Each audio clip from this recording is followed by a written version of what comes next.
SIR আতঙ্কে রাজ্যে আরও এক আত্মঘাতী ইলামবাজারের ঘটনা। এসআইআর আতঙ্কে রাজ্যে আরও এক আত্মঘাতী ইলামবাজারে গলায় ফাঁস দিয়ে আত্মহত্যার খবর পাওয়া যাচ্ছে। জানা যায় নিহতের নাম ক্ষিতীশ চন্দ্র মজুমদার। দেহ ময়নাতদন্তের জন্য পাঠানো হয়েছে হাসপাতালে। বিশদে জানবো, অমরনাথ দত্ত রয়েছেন আমাদের সঙ্গে। অমরনাথ, জানার চেষ্টা করবো ময়নাতদন্তের রিপোর্ট এসছে কিনা এবং পাশাপাশি এখনো পর্যন্ত আর কি আপডেট পাওয়া যাচ্ছে।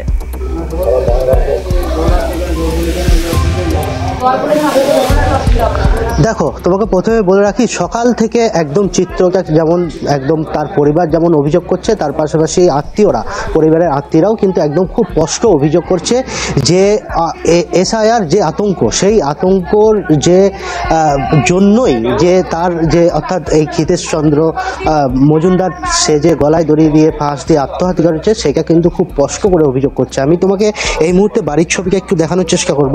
তার যে মৃতদেহ, সেই মৃতদেহ কিন্তু ইতিমধ্যেই তার যে ইলামবাজারে যে বাড়ি, সেই বাড়িতে ইতিমধ্যেই নিয়ে আসা হয়েছে। খুব স্বাভাবিকভাবেই কিন্তু একটা শোকের ছায়া রয়েছে। এবং তার পাশাপাশি এই যে আমরা সকালবেলায় আমরা দেখেছিলাম যে তৃণমূলের স্থানীয় নেতৃত্বরা তারা কিন্তু সকালবেলায় এসেছিল এবং পরিবারকে আশ্বাস দিয়েছিলেন, এবং এখনো পর্যন্ত আমরা দেখতে পাচ্ছি পরিবারের পাশেই তারা রয়েছে। আমি একটু কথা বলে শোনানোর চেষ্টা করব। এখানে রয়েছে ব্লক সভাপতি ইলামবাজারের, একটু কথা বলবো। বলছি, এই যে আপনারা সকালবেলায় এসছেন এবং এখনো এসছেন, কি মনে হচ্ছে, পরিবার কি বলছে আপনাদের? দেখুন, পরিবার একটা কথাই বলছে যে ভদ্রলোক যিনি মারা গেছেন তিনি এসআইআর যে হচ্ছে আর কি পশ্চিমবাংলায়, সেই এসআইআর জন্য তিনি আতঙ্কে ছিলেন।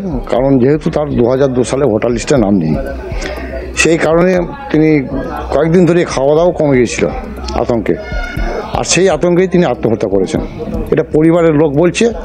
এবং আমরাও দেখতে পাচ্ছি যে ভারতবর্ষের যে সরকারে আছে এখন বিজেপি সরকার, তারা যেভাবে যে তড়িঘড়ি করে যে এসআইআর করছে এবং যে 12 রকমের নথিপত্র চেয়েছে, এটা সব মানুষের কিন্তু নেই।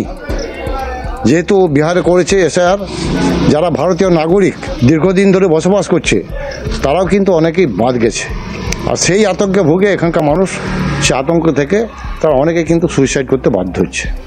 কিন্তু এখানে এই ব্যক্তি ছাড়াও আরও তার পরিবারের লোকজন আছে, তাদেরকে কিভাবে আশ্বস্ত করবেন আপনারা?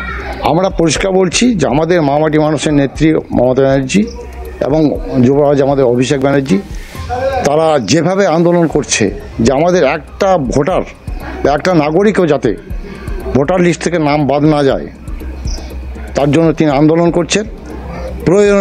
প্রয়োজন হলে আমাদের দল থেকে যা ব্যবস্থা নেওয়ার সেটা অবশ্যই নেবে, যাতে এই লোকগুলো যাতে ভোটাধিকার থেকে বঞ্চিত না হয়, সেই চেষ্টা আমাদের করে যাবে।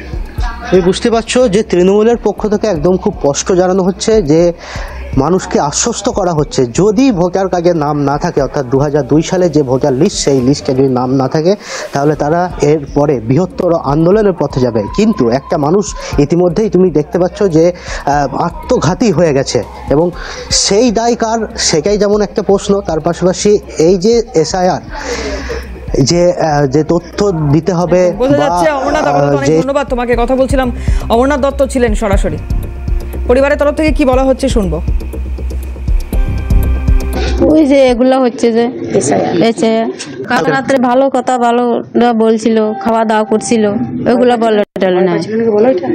তারপরে ভয়টা পাইছে না, সেটা তা বলে না আমাকে খুলে। বাবা, তাই মনে হয় আতঙ্ক ওই জন্য হয়েছে। কেন? বাংলাদেশ সেই কারণে কি নাম নেই ভোটার লিস্টে? সেটা আছে, মানে 2002-তে নামটা নাই, সেটা আর কি, সেই নাম নেই না, সেই কারণেই মারা গেছে। কতটা আতঙ্কিত সেটা বলে বোঝাবার নয়, এতটাই আতঙ্কে আছে। এটার কি কারণ? এটার কারণ এই যে এসআইআর থেকে যদি নাম বাদ চলে যায়, তখন আমরা কি করব, কোথায় যাব? যেহেতু আমার বাবাকে দিয়ে আমাদেরকে দেখবে, বাবার ডকুমেন্টসে যদি ঠিকঠাক নাম না থাকে, লিস্টে নাম না থাকে, তখন আমাদেরকেও তো এসআইআর থেকে বাদ করে দেবে না। দাদু টেনশন করছিল যদি 2002 সালে দাদুর নাম না থাকে কোথাও লিস্টে, তারপর আরও যা যা নথিভুক্তগুলো চেয়েছে ওগুলো যদি নেই দাদুর কাছে। মাননীয় মন্ত্রী চন্দ্রিমা ভট্টাচার্য কি বলেছেন শুনবো। এই যে এই অদ্ভুত জিনিস, ইলামবাজারে গিয়েছেন এবং সেখানে গিয়ে তিনি মেয়ের বাড়িতে গিয়েছেন, তার আতঙ্ক, এই আতঙ্কগুলো তৈরি হচ্ছে কেন? ভোটার মানুষ, নাগরিকদের একটা সরকার, তার কাজটা কি? নাগরিকদের রক্ষা করা, নাগরিকদের কি মৃত্যুর দিকে ঠেলে দেওয়াটা তাদের কাজ? এই যে বলছেন তাদের প্রতিনিধি যারা রয়েছেন এখানে, অর্থাৎ ওই দলের প্রতিনিধি, তারা বলছেন এরা থাকবে না, এই যে করছে বলেই তো এই অবসাদগুলো তৈরি হচ্ছে মানুষের মনে। তা আমরা তীব্র এর বিরোধিতা করছি। সিপিএম নেতা বিকাশ রঞ্জন ভট্টাচার্য, কথা বলেছিলাম তার সঙ্গে, কি বলেছেন তিনি শুনবো।